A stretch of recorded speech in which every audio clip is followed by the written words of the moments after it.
All right, everybody. Here we are at the SirJesto Podcast. You're in the maiden voyage of my show. I'm here with the lovely and wickedly talented Kriana. How are you doing today, Kri? That's a good one. I'm going to remember that. Wickedly talented. Emphasis on wicked. A little bit of news today I just thought I'd touch on. Microsoft has acquired Activision Blizzard. Yeah, I saw someone ask this morning whether they could actually make it worse, and I'm not sure how. Well, we're going to find out. It's a deal purportedly worth $68.7 billion with a B, all in cash. It's a lot of money. And we'll see what they do with it. I mean, their games are tanking. Their PR is tanking. They're in the middle of how many lawsuits? Mm-hmm. How do you make that worse? I got a great show lined up today. I did a poll to get an idea from listeners who they'd like to hear on the show. And our guest today took just over 50% of the total vote. So that was quite a bit. And we're happy to have him on. Icecreamassassin. How are you doing, Ice? Hello. How's it going? Going very well, thank you. Thank you for joining us. Yeah, you bet. Happy to be here. That's excellent. Excellent. So for those that don't know you, that are listening to this show, why don't you go ahead and introduce yourself? Tell us a little bit about yourself and how you got into modding and a little bit about the projects you worked on. Sure. Well, I am Icecreamassassin, and I am a modder. I basically started years back. I think my first kind of game modding ventures were back with the old original Doom game back in the 90s. And I got into Elder Scrolls during Morrowind and tinkered a little bit there, and then had a flagship project on Oblivion called Imperial Bank of Cyrodiil, which I almost got done. And, that doesn't always happen. Yeah. And then once Skyrim came around, I kind of delved in, head first and have not looked back since. What started as a simple little museum project with the Dragonborn gallery became the monstrosity that is Legacy of the Dragonborn. And now almost, how long has it been now? 8 years? Oh, let's look that up. Yeah. It has been something like that. I think that. Yeah, it's almost 8 years. I think it'll be 8 years in April. And half a dozen development team member volunteers later. It's become quite the group project for sure. Absolutely. And you touched on a little bit, but Legacy of the Dragonborn didn't start out being called that. Yeah, it was a Dragonborn Gallery, which is still the name of the museum itself, but originally it was just intended to be a display space in Solitude for, a bunch of the vanilla unique relics I had picked up using Elysium Estate as a house mod, and it had some neat display space and some unique display areas for relics and that sort of thing. And I thought it was really neat, but I thought I could improve upon it because the activators were just kind of invisible. There was no clear definition as to where exactly each item went. And so I kind of started tinkering and eventually released the first version of Dragonborn Gallery kind of on a whim, and the response to it was really quite positive, and so I kind of turned it into a bit of a side project and kept developing it. Right. Legacy will be 8 on March 19th. Mm-hmm. So Legacy of the Dragonborn has become one of the most popular mods for Skyrim, I venture to say. And it's grown into quite a brand for you. You offer merchandise for it now. We should have a link for that in the Yes, show notes we that you should can add read that. below. Except if you're listening right now, there Yeah. That's right. you're out of luck. So- So if you're listening now, you're out of luck because I don't even know what the web address for it is, honestly.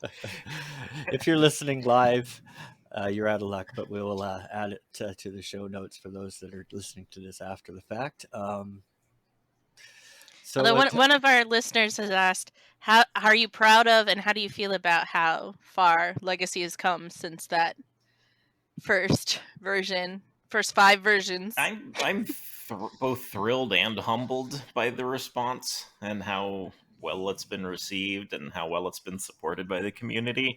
I had no intention or thought that this would grow into kind of a subculture all onto itself, but it really kind of has, and it's been an interesting trip for sure. I've heard from a lot of users that they don't play Skyrim anymore; they play Legacy. Yeah, that's kind of the central meme for Legacy. Which I think is amazing. Yeah. That one always makes me smile. Yeah, I mean that is the reason that I fell in love with it at the beginning. Was it really changed the way I looked at Skyrim. I didn't. It wasn't for me. It was starting to get a little bit bland, but having somewhere where I can put those things that I found in my travels and admire them and give me a goal to look for more really freshen the game up for me. I think the goal is a big part of it because like there's like, okay, yeah, you have all these things in Skyrim and you're like, okay, well, it can just go in my one chest and breeze home. And then you get this whole beautiful you get this whole beautiful museum, and then you get this wonderful curator who can send you out to get other things that you may not even have known were there, and it brings a whole nother dimension to it. Yeah, that's a good point. Yeah, and what's wrong with displaying the Mace of Molag Bal in the living room of Breeze Home? I mean, come on. Well, that's how I used to have it. Was like, my best house would have my best stuff in a chest in it, and then I would put the rather blasé unique items in the Riften house. It was just like so lame in comparison. But the success of Legacy of the Dragonborn has spawned a sequel you're working on. Can you tell us a little bit about that? Yeah, Odyssey of the Dragonborn, actually, the inception for that kind of came about 2 years into Legacy, actually. And it's been kind of low-key, been in development ever since. And it wasn't until about maybe, when did we start? It's been like 3 or 4 years now that we've been working on it. I think it's been 3 years. And since that point, I had been working on it kind of off and on for about a year prior to that with My Bad, who had originally built the original world space for the Belfiera island, which at that time was just the main island, and since then has grown into the whole archipelago. And basically the project, was intended to be a large group project, and I took that approach, right from the get-go, trying to tap into, some of the networking that occurred during the first few years of Legacy, and reaching out to a few people I had worked with, and it just kind of slowly grew in intensity until we had a good core of people on the main development team, and were able to make kind of a more official, go of it. There's quite an impressive team you've put together, actually. There's about how many members do you think you have? It's always hard to tell because it does kind of tend to flux around a bit, but we usually have about 6 people who are really kind of core and active on the project at any given time. And then we have, anywhere from another half dozen to a dozen people that are contributing in some small way or another, doing modeling or writing stuff, or, doing some quest design work, or implementing a few things here and there, doing concept art, all that kind of stuff. Right. So it's kind of a constant rotating door of outsourcing, if you will, with some of that stuff. I think one of the main misconceptions that people have about software development, modding in general, game design, is that throwing more people at it does not always make it go faster. Yeah. True. So I feel like, I don't know if anyone currently present has this question, but I feel like I've heard a lot of people having the question, well, if you have other people who want to work on it, wouldn't that just make it go faster? No, I've found a lot of times, especially in particular departments, that it's a lot like herding cats. And you have to kind of stay on top of people because there's different types of expectations and different types of workflows depending on the departments. It's generally pretty easy to work with interior design and implementation team and the writing team. But when it comes to anything art or asset related or voice actors, it's like a totally different management game as far as, keeping touch and, managing expectations and, managing throughput and everything. So what I find wonderful about Odyssey of the Dragonborn personally is that where Legacy was a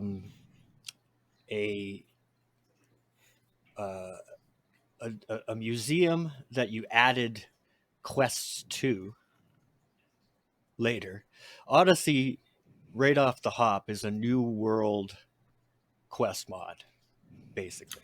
Yeah, basically it picks up the torch kind of where Shattered Legacy and the end of the Explorers Guild arc kind of leave you story wise, and kind of leaves that as the seed for pushing things forward. And it's basically takes you on an odyssey. It takes you all over Tamriel and beyond, different planes of oblivion.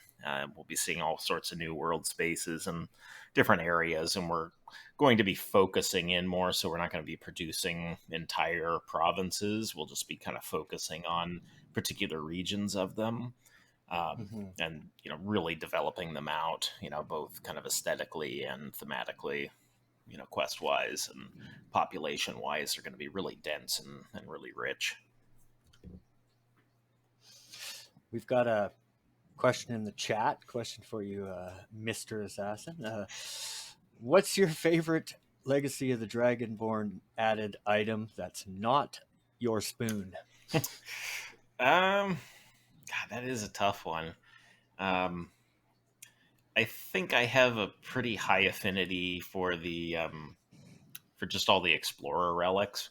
I'm pretty proud of those and kind of how they've been implemented, and they're all kind of a nod to key people such as yourself and Cree, who have both contributed extensively to the development of Legacy and the support of it over the years.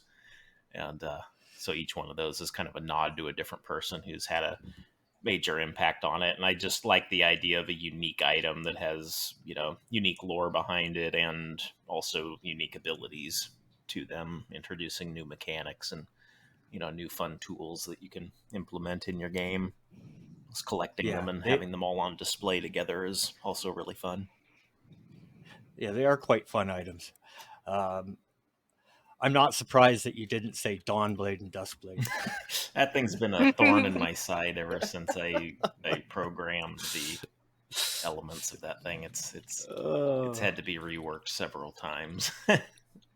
I hope we're done with I know. that. It seems largely to be pretty stable now since I changed everything over to using the event system instead of the on-hit script event, which can be kind of touchy. Right. And now we've talked about it, it'll rear its ugly head again. That's right. That's how it works. So apart from your modding ventures, you also have a home-based business that you share with your wife. Can you tell us a little bit about that? Yes, I never have to leave the house. In fact, I get most of my dream. Groceries delivered by Instacart, so I have very little reason to leave. Too. You too. Same. And, yeah. So between doing this modding stuff as often as I'm able and when inspiration warrants, my wife and I run an online Japanese anime figure collecting customization site that basically we take Nendoroids, which are like little chibi-ized figures that have interchangeable faceplate expressions and different accessories and parts and whatnot, and we buy those from the distributor and from collectors, and we import huge auction lots from Japan. And we split them and list, each of the components and, small lots of items so that people can get replacement parts if things are broken. And there's a pretty big group of people who like to build customizations for their original characters, create their own little chibi version of themselves or their own, original anime character, or ones that don't have them yet, and that sort of thing. And photography is a big one as well. And so they get slews of these parts, and what we thought was going to be kind of a fun side hustle, because my wife's always been a big anime fan, and she started collecting a few of these figures and found that there's some trading sites out there, like on My Figure Collection, where they could post, hey, I'm getting such and such figure for the hair, who else wants the other parts, and then people would group up and kind of go in together. And then one day I said, we could probably make a business out of this and just buy the stuff and post all the parts, and people could buy what they want. And what I thought was going to end up being like a few $100s a month kind of side hustle has become literally our primary source of income. That's amazing. Yeah. It sounds to me that like is really cool. It's almost like a little modern day Mr. Potato Head kind of thing. Exactly. Yeah. For people who are total neophytes to anime figures and collecting it, that would be a very good analogy. And for old people. Yeah. Well, that sounds amazing. We're gonna make sure we get a link to your store in the show notes as well. Yeah, it's called chibichopshop.com. The Chibi Chop Shop sounds great. Are there any plans for a museum in the Elder Scrolls 6 when it comes out? Yeah, museum, I would imagine, yes, will naturally happen. The only thing that I have been kind of actively planning for is a revisiting of the Explorer Society. Presuming that the next game is, set after Skyrim, it will basically be the descendants, of the original guild, having expanded over the years and established a new guild house in wherever we're going to end up playing.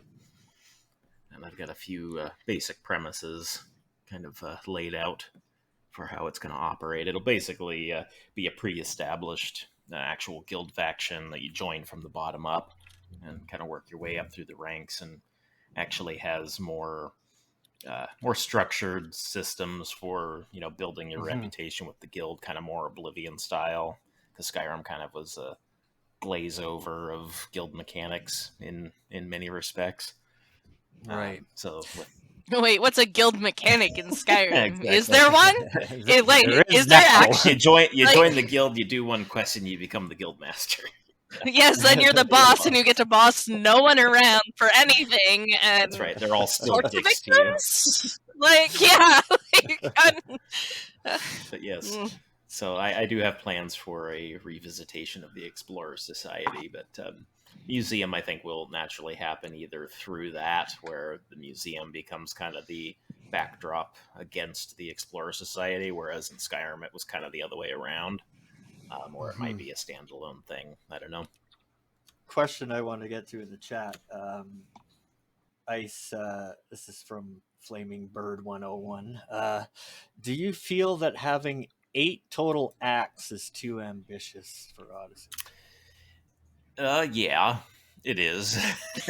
I think I'm jaded, though, because Act 1 is so much more massively complex than any of the other acts. It would have been nice if Act 1 could have started out as a small act so that we could kind of cut our teeth on it.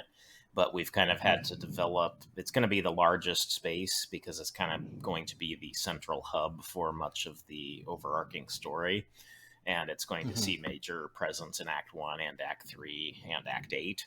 And so we kind of shot ourselves in the foot with that by, having to establish a whole world, having to build kind of some underlying framework and foundations for things that we're going to use in the future, building our whole generic dialogue pool, basically. So we've had a lot more work to do on Act 1 than we're going to see in other acts. So I think due to the size and scope and the fact that we're going to have largely a lot less work to do in future acts. I think all of those other ones are going to come together a lot quicker than Act 1 is. Kriana, anything else you want to ask Mr. ICA? Well, how about a new museum in Odyssey? What's the likelihood of that? I feel like I get asked a lot. It's got its own dedicated gallery. That door at the end of the East Exhibit Hall is another gallery that's dedicated specifically to exhibits from Odyssey. And some of the explorers are going to be a kind of a central fixture in all the acts as they kind of tag along with you and set up new base camps and new chapter houses in the various places that you're going to be going. And they may have their own little small galleries associated with stuff that they're dealing with, but no separate museums per se. Mm-hmm. Right. One is more than enough. Thank you very much. It has been, hasn't it?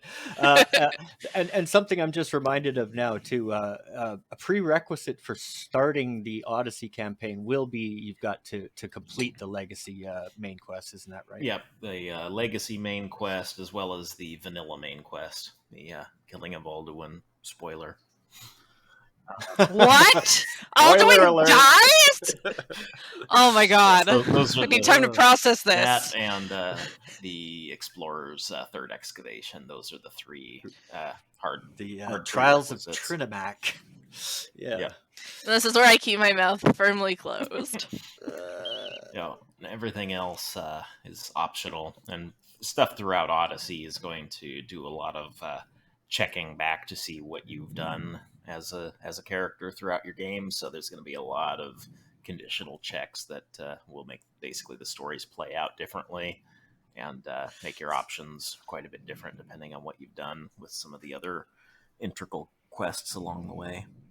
Oh, that's just gonna kill OCD people. It really will. We can't win though. We really can't win because, on the one hand, we have people complaining about Skyrim. Your choices don't matter. Your choices don't matter. We hate this. Your choices don't matter. But then when you make a choice matter, it's like, so when is there going to be a patch so I can get the other reward? Exactly. Yeah, I've been getting that off and on all the time about exactly that. And it's silly because you can't win. There's no way to win. Wow, that's so. Yeah, this has been amazing. This has been a wonderful insight. If there's any more questions in the audience, in our live audience here for Icecreamassassin, please type them now. Ice, can you just tell us your where people can go for your Patreon as well as the Chibi Chop Shop again? Yes, you can find our web store, chibichopshop.com, and our Patreon for the Odyssey project, which benefits all of us, is, of course, on Patreon if you search up Icecreamassassin. And, you can find me there. You can find me on the Nexus, and thank you, Cree. There we go. Link to the Legacy of the Dragonborn. For our live. Has a number of my other various work in process projects that I've done over. You have a tabletop game too that we did. Yeah, I've got a role playing game called The Crossroads of Eternity that I released in 2005, and my friend at the time and I published it and went to Origins RPG Gaming Expo and did the whole push, and not a whole lot came of it, but it was fun and a learning experience for sure. And so anything to do with your tabletop game, can people get a copy of it? You can get a PDF version of the Crossroads of Eternity role-playing game on the Legacy merch site, or the Arcadiam Games merch site, which we'll have a link for. I tried to search it up the other day, but I'm having some issues with it coming up just because it's a really low traffic thing. So the search engine algorithm doesn't really recognize it. As opposed to our Chibi we'll make sure we have a link. We're like the number one thing that comes up when you search for Nendoroid parts. We'll make sure we have links to everything relevant. Absolutely. Yep, so awesome. Thanks for joining us today, Ice. I really appreciate it. Anytime. All right. That's Icecreamassassin, ladies and gentlemen. We're going to go for a break, and we'll be back after these short Messages.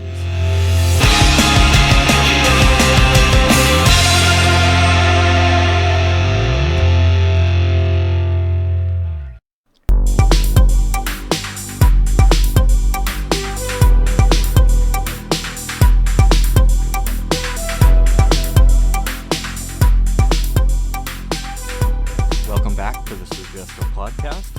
At this point in the show, I would like to thank some of my patrons that have been supporting me at the beginning of my adventure. So without further ado, I'd like to thank If I Had a Tail 007, Claire W., Brian Williams, Viper, Aces of Death 7, David Swanson, Michael H., Michael Poilov, Veronica Lesnar, and last but not least, Lawrence FB. You guys are amazing. I appreciate your support. Also, we're going to do a spot right now called Ask Me Anything. Certain members of my fan club get a chance to have a question of theirs answered on the show. And the question for this show is from If I Had a Tail 007. And he asked me, we know that you are great at patching and making patches and patching mods. But what is your first mod of your own that you've ever created? And he mentioned it could be from any game. Well, in fact, it is from another game. The first mod I ever created was for Neverwinter Nights 2, and it was an adventure, and it was based on a Dungeons and Dragons module. I basically tried to recreate the module in the game. Don't ask me what the name of it is. I can't recall at the moment. But that is the first mod I ever created for any game. And that was shortly before I started getting seriously into modding for Skyrim. So once again, I'd want to thank Icecreamassassin for joining me today. He was great. I want to thank the lovely Kriana for being on the show as my co-host today. If you guys would like to support me on Patreon, I'll put a link down in the show notes, as well as links for all the other stuff we discussed today with Ice. And I hope to see you on the next show. Thanks a lot. Bye for now.